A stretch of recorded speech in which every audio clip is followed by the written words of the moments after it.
6 Degrees of Inner Turbulence had 6 tracks, Train of Thought 7, so Octavarium, well, holy shit, it has 8. That's some Illuminati shit right there. No, not really. It was not really. No, just blah. And I don't think that Octavarium, the octa prefix, has anything to do with it either. It has to do with a keyboard and the different notes on the keyboard and everything like that, and that influenced the music on the album also. Some intro, huh? Yeah, we're talking about Octavarium today here in the Dream Theater discography. And at this point in time in their career, 2 years had passed since the release of their last album, Train of Thought, which was concocted and released quite quickly. So this was an album that kind of bore in mind some of the ideas that I presented with the last album, that maybe a little bit more time really needed to pass with the release of Train of Thought in order to kind of hone in and make everything perfect, because it seemed like some things didn't really reach the cutting reel whenever they maybe should have. However, that's just one man's opinion. I mentioned that because of some of the content on this album here. Octavarium is one of the albums that is kind of a curious part of the 2000s era discography of the Dream Theater lore, principally because they're kind of building upon this idea that they explore with Train of Thought, with really kind of making this quite heavy and, you know, keeping that edge really present, but at the same time, this almost seems like a band that is willing to try to put the whole entire bag together and throw everything in it, because there are 2 songs on the album that kind of have an air of radio sensibility to it, something that is a little bit calmer, softer, a little bit more simpler, whereas there are moments on this album that border on the most heavy metal that you're ever going to hear Dream Theater get. So you're getting both sides of the spectrum, and plus you're also getting the progressive rock side of the spectrum. So we have a lot to talk about. The first thing that I'll say, I'll get a couple things briefly out of the way, is that the meta album ends here. This is where the root of all evil is begun with the last note from the Train of Thought, the last note of Train of Thought, which was played, of course, by Jordan Rudess's Nose. And the meta album ends at the end of Octavarium, because this album actually doubles back onto itself, which is kind of an interesting notion 100%.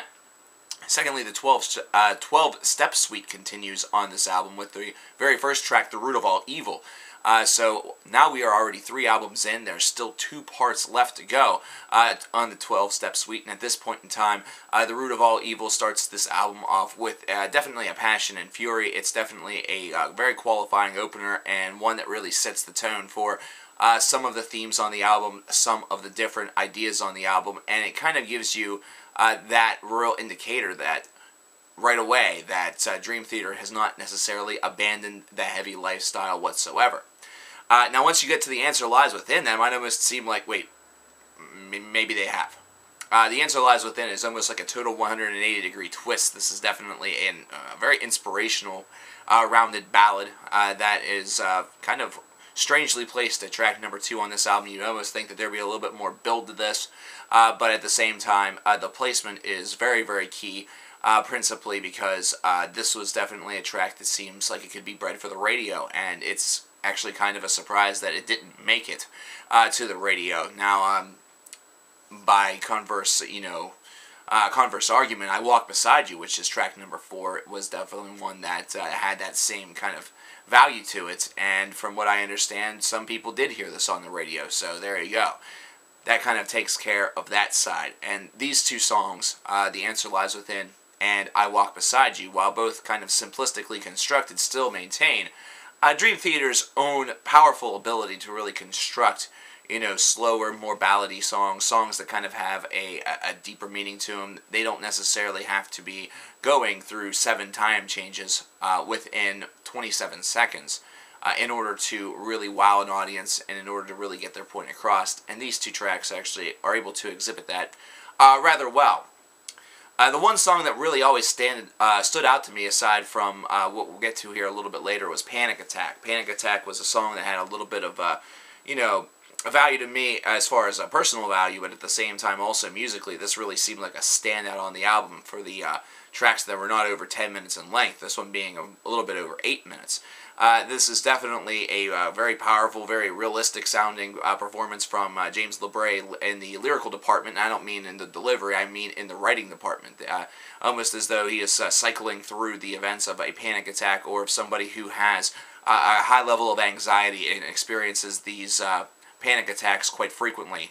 Kind of the whole entire mental cycle that goes through a sufferer's mind throughout this, not to mention the paranoia, the feelings of, not feeling, the feelings of inadequacy is, I guess, the best way to put it, not to mention also just the descent into sheer madness that can kind of be caused by something that feels as though it is uncontrollable, something that feels that it is completely and totally incurable, not to mention something that feels as though you have lost all control.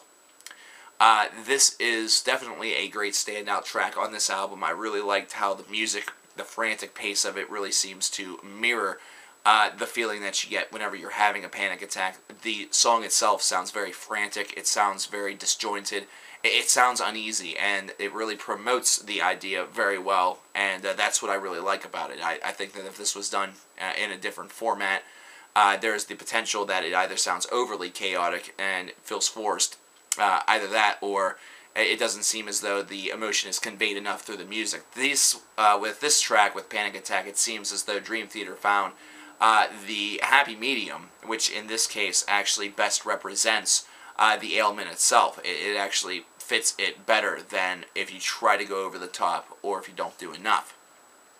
Speaking of enough, Never Enough is one that kind of is a little bit personal also. This is one that was written by Mike Portnoy, and it was speaking toward a subsection of Dream Theater fans that never seemed satisfied with anything that the band did, especially whenever they would go out on tour. These were the fans that whenever they went on tour, if they didn't hear Pull Me Under, they immediately got extremely upset and didn't feel as though the experience was really worth it. I think you can kind of understand why whenever they released their Greatest Hits album, they called it Greatest Hit and a bunch of other cool songs, or whatever, however the title was phrased.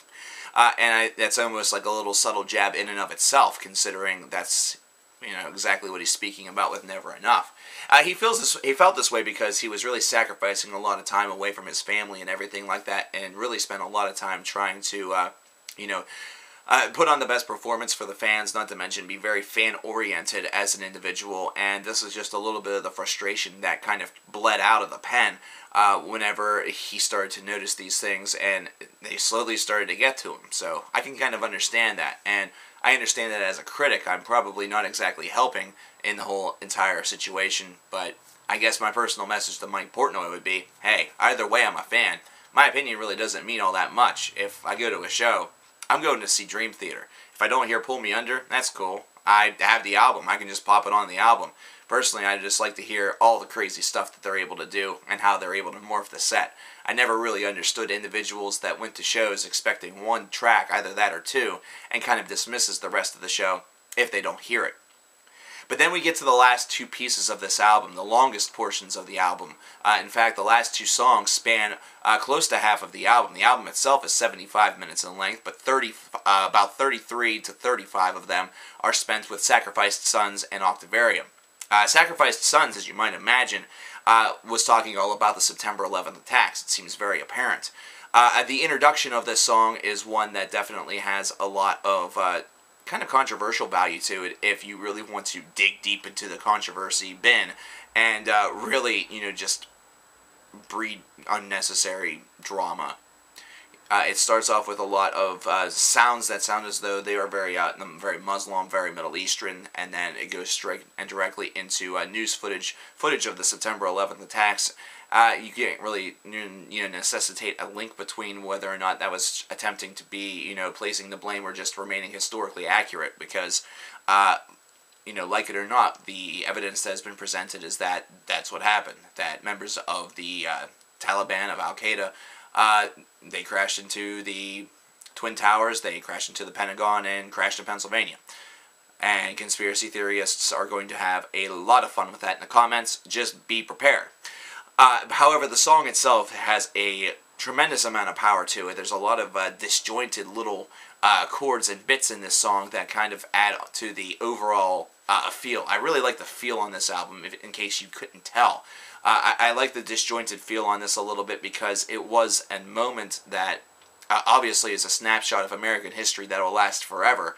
However, there was definitely an uneasiness that went along, kind of spread across the nation on the day, and the days that happened afterward, kind of where that shock factor still just hadn't gone away, and every so often you would get the aftershock sensation that, you're not completely safe anymore, which is something that I could talk about in a thought buffet, but let's face it, I don't know if anybody really wants to talk about that anymore. However, the song itself, clocking in at close to 11 minutes, is definitely a fitting track, memorializing this this event. Not to mention also kind of showcasing just a lot of history of what had gone on at this point for 4 years, roughly, that had passed ever since the September 11th attacks. And then we get to Octavarium, and I like talking about this song because Octavarium has a ton of history in it by itself. For one, whenever you listen to the opening tones of it, you immediately you're kind of immediately hoping to hear the introduction to "Shine On You Crazy Diamond" by Pink Floyd, which is a principal influence on this track. However, speaking of influences, near the middle part of this track, all of the lyrics that are in one of the 5 sections of the song, I believe 5 or 6. Really are all illuminated by classic works of prog metal, classic works of prog rock more so than prog metal, considering prog metal is a smaller subsection.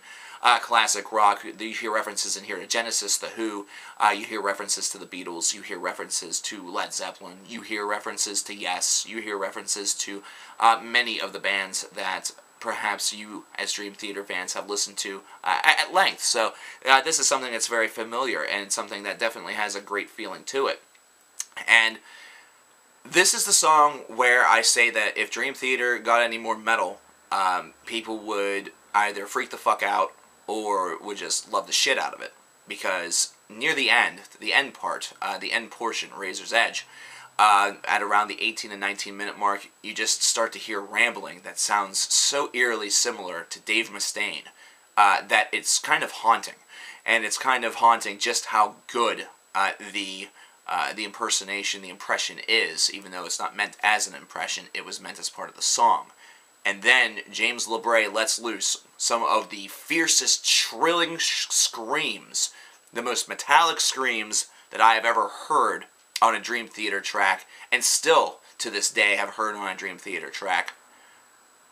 And it's incredible. It gives you goosebumps. It really just shakes you up a little bit. It's something that comes out of left field. You don't expect it whatsoever. The build was there. Everything musically flowed and progressed to that point, and after a song that for the most part sounded a lot more like a progressive rock song as opposed to a progressive metal song, it's something that takes you by surprise, and it's done very, very well. So let's talk about this album as far as value in the catalog. I really think that it was an improvement aside from some moments of train of thought. It was definitely an album that felt a little bit more complete. Some individuals have been a little bit critical about the songwriting, which is kind of understandable. This, at times, does feel a little bit, jaunty. It does feel a little bit like it kind of goes up and down a lot more than perhaps it really should. I think that whenever you're following up a heavy, opus such as Train of Thought, you kind of need something that kind of reinstates the balance a little bit. And they did that with this album. And yeah, I think that they went a little too far in some locations. But overall, I like the songwriting a lot better on this album. A lot of people have stated to me that Train of Thought's their favorite Dream Theater disc, and that's cool. I really appreciate that opinion. And it's just that whenever I listen to Octavarium, it's just an album that seems to have a lot more in the way of variety. It kind of, explores itself a little bit more and kind of goes out of its way in order to really reflect a lot of different things in a very, very, lavish way. This is definitely Dream Theater where the cutting floor was definitely open for business. They worked on this with a lot more style and grace, so to speak. It's kind of like a figure skater who kind of goes through a routine and just kind of hustles through and tries to do everything perfect, but at the same time there are imperfections and kind of hoping that the judges just don't notice. With Octavarium, that same figure skater worked on her routine and kind of made sure that everything was, exactly what she could do.